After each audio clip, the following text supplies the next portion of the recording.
Lung cancer continues to be a growing problem. This year, there will be more people who die of lung cancer than all of the people who are going to die of breast, prostate, and colon cancer combined.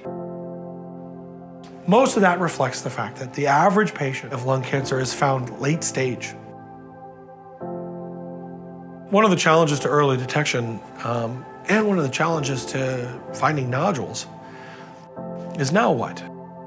Before navigation bronchoscopy, if the patient had a lung lesion, you had three options. You could try a bronchoscopy, but the lung keeps branching, literally like a tree. Once the scope can only go so far, I've got to get all the way out to this periphery. And without direct guidance, it's like, well, I have no real way to get to this. So you'd either have to put needles through the chest, which work but have a significant amount of complications, or go straight to surgery. There's got to be another way, right? There has to be another way to do it. We've been using the SuperDimension system, electromagnetic navigation bronchoscopy, for a significant amount of patients. It's a minimally invasive approach, and it lets me get out to the far reaches of the lung. It lets me get to places I could never go with accuracy. Where this lesion is located is in a spot that's well beyond where the bronchoscope can see and where it could go. We're typically planning the case right while anesthesia is getting the patient prepped, because it's 2-3 minutes, if that. You take their CAT scan, and that CAT scan can be used to actually make a 3-dimensional roadmap of you.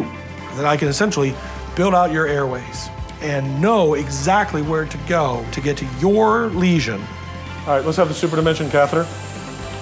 All right, and now we're going to register. If you look at the navigation screen, what you'll clearly see is virtual and reality merged together.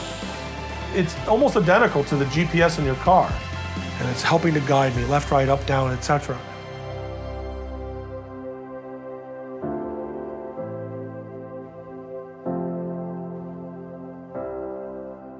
Sue, could you bring the fluoro over?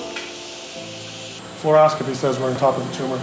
Once you're right in front of it, we'll take out all of the GPS instrumentation, and what has been left behind is something called the extended working channel. That channel has now essentially snaked its way through the lung, parking itself right in front of the mass, ready to now have any instrument you want go down. So I'm going to begin with a 19-gauge needle. Now I'm going to push the needle out into the mass, turn on suction, and back and forth agitate into the lesion, aspirating out material. You can see the whole mass wiggling. So we'll take multiple different samples.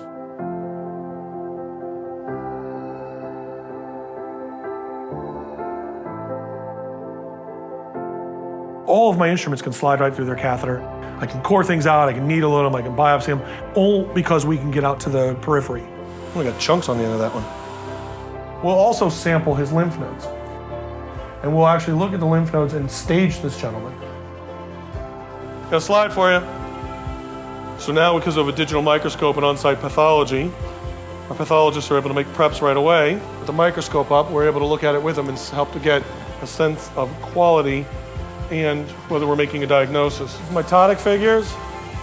Plus, what we can do is, if we prove this is a malignancy today, I need to leave markers behind. Well, I can guide a surgeon, leave a little metal clip, put some dye in, something to minimize how much the surgeon has to cut out all in one procedure.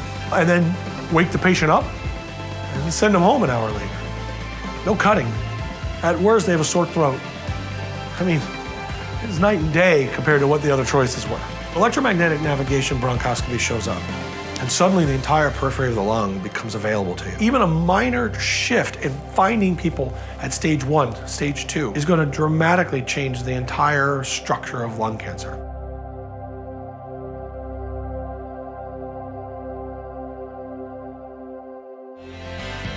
Indicated for displaying images of the tracheobronchial tree to aid the physician in guiding endoscopic tools or catheters in the pulmonary tract and to enable marker placement within soft lung tissue. It does not make a diagnosis and is not an endoscopic tool, not for pediatric use. Flexible bronchoscopy should be performed only when the relative benefits outweigh the risks. Absolute contraindications include, but are not limited to, absence of consent from the patient or his or her representative unless a medical emergency exists and patient is not competent to give permission.